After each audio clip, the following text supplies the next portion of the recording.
it's time to talk about some books that really wowed me throughout the year of 2023.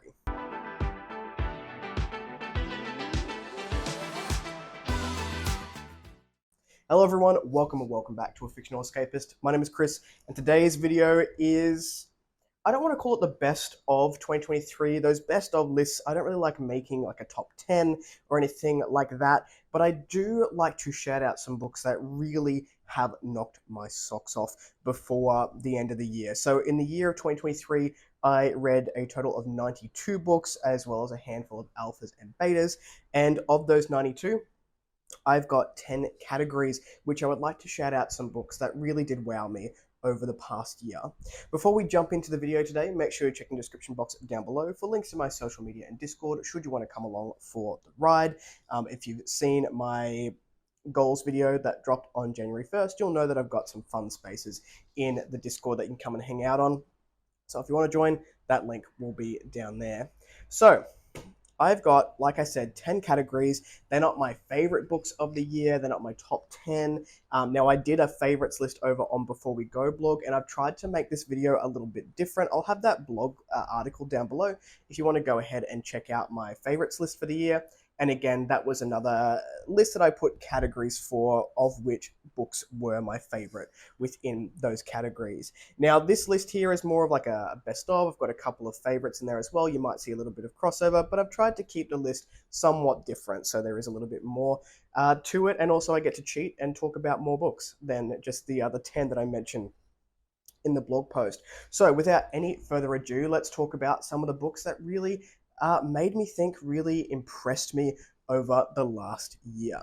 The first category I have here is a book that still lives in my head rent-free. Now, I did this one for my best of 2022, and I really like the category, so I've done it again. The book that still lives in my head rent-free from this year is going to be Divinity's Twilight Rebirth by Christopher Russell. When I first read this book, I didn't know where it was going to land for me. I read the edition with the very long prologue, and the prologue had some excellent world building, some excellent ideas in there, but it was a little long in the tooth for me personally, and I just didn't know where I was going to sit by the end of the book. By the end of the book, I really enjoyed it. I'm very much looking forward to going ahead and jumping into the sequel, but I still think about this book more frequently than I thought I would after I put it down. So this is definitely the book that still lives in my head rent-free. The next category I have is the most rereadable book I've discovered over 2023. Now, I thought I would put this category in here because I myself am not much of a rereader, but as it stands, I've read this book twice and I would happily pick it up and reread it again. And that is The Price of Power by Michael Michelle. This book I read initially for a beta when it was twice this size. This is a naked hardback and it is just beautiful. And then I reread it again when it came out as an ARC. This is a book that, again, I still think about, but didn't really fit into that first category, but I want to read it again.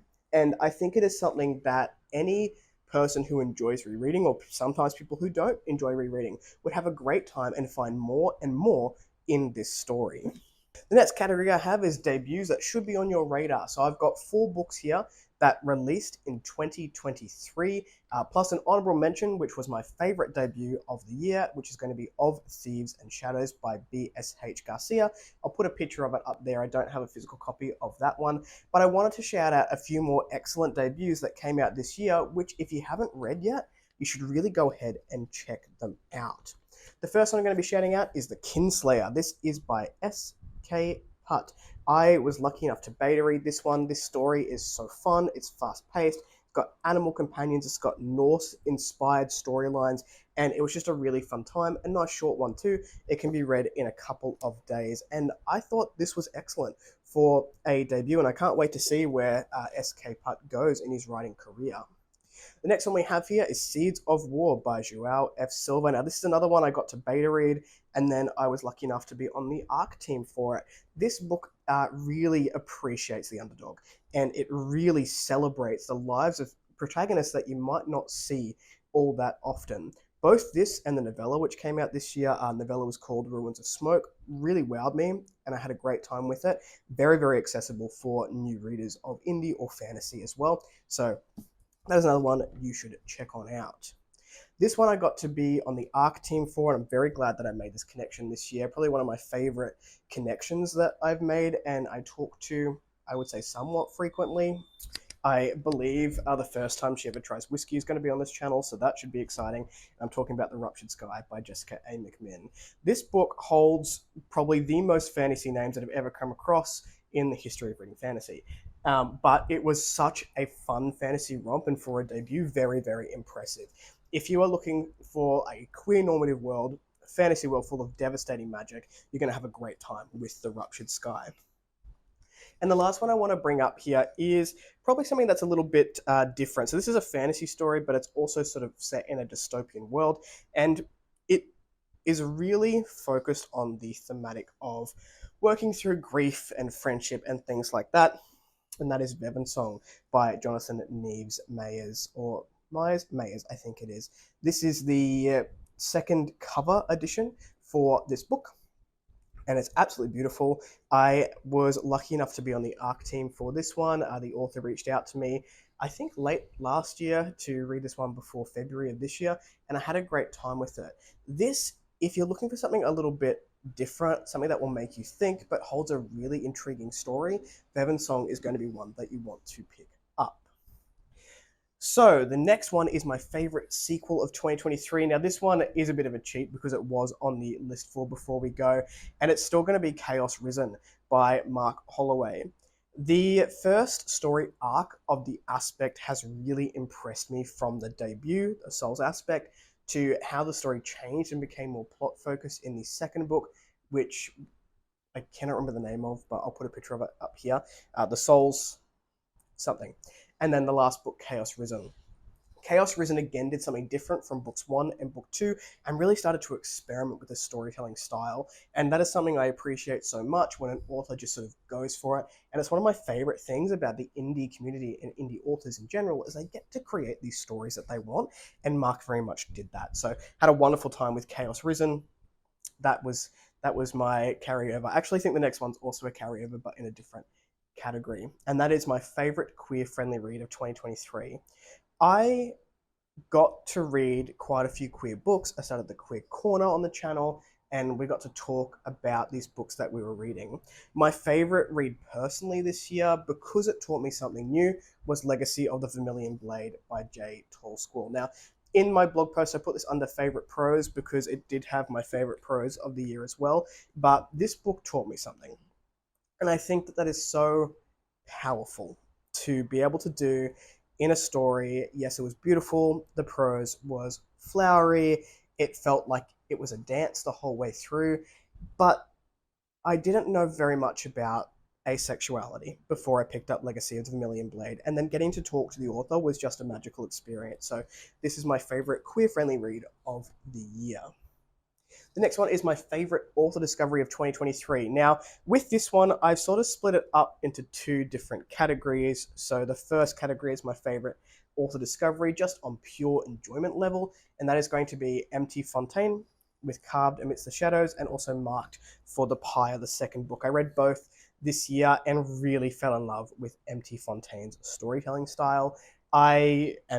This is now an author by author for me. I am so ready to put my hand up for an arc for book 3, which is coming out next year, and I can't wait for the continuation of this story.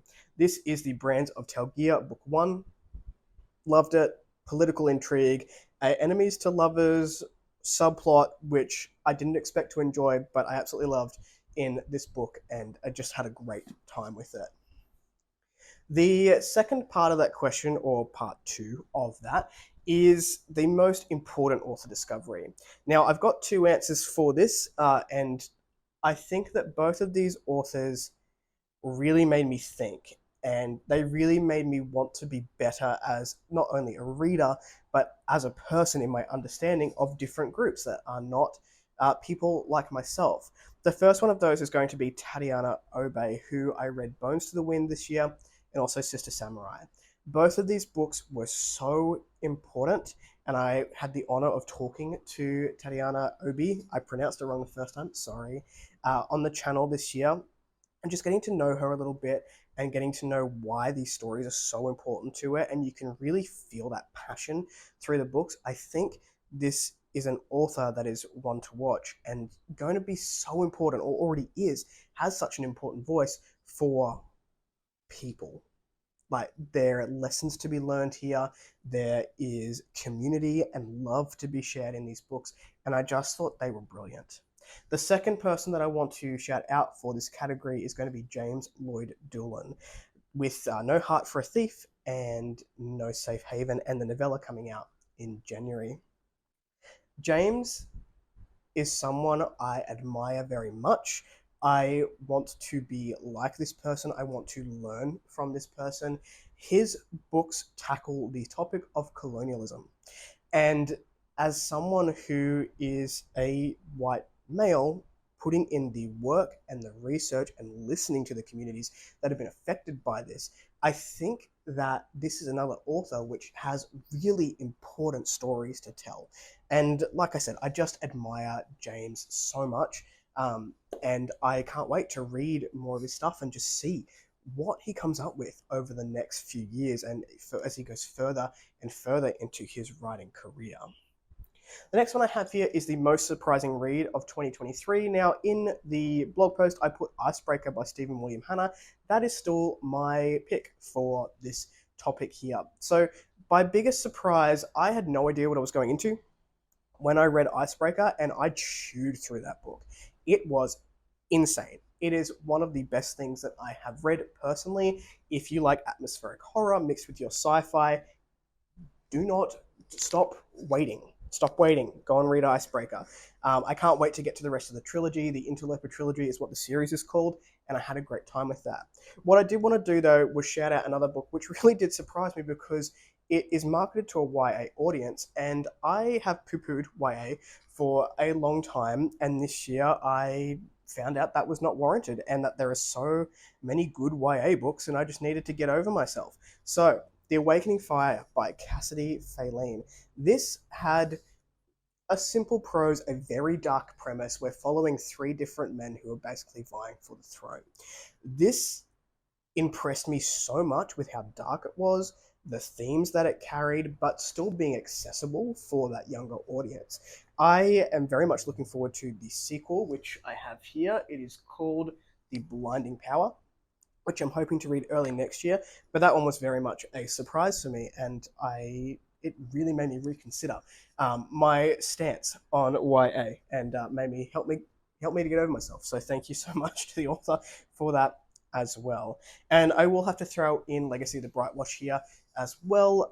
I knew that this book had a heavier romance aspect to it than I would normally gravitate towards, but Crystal Matar is an absolute master of their craft. The character work, and I'm a plot guy.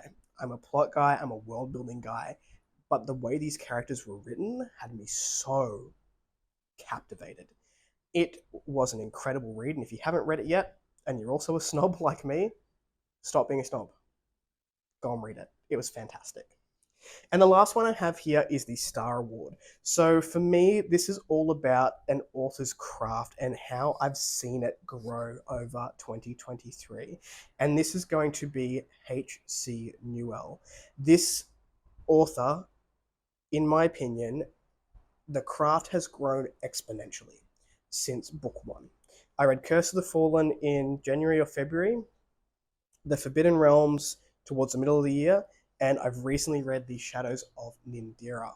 The Shadows of Nindira was like 5 stars for me, or higher than 5 stars. And the reason for that is H.G. Newell has really taken the time to listen to the reviews and the reviewers and what's been said and stepped it up. I loved The Shadows of Nindira as a world-building driven reader. There are little elements of world-building throughout the story, and it kicked it up a notch. I found in the first couple of books that there was a lot of fade to black moments, because maybe it wasn't super comfortable to write the consequences of certain actions, and that's just now stopped. And I just think that the differences between book one, which was really fun. I really liked book one and I really liked book two, but book three for me has really just shown how much this author can shine. And I'm very much looking forward to continuing on with her career.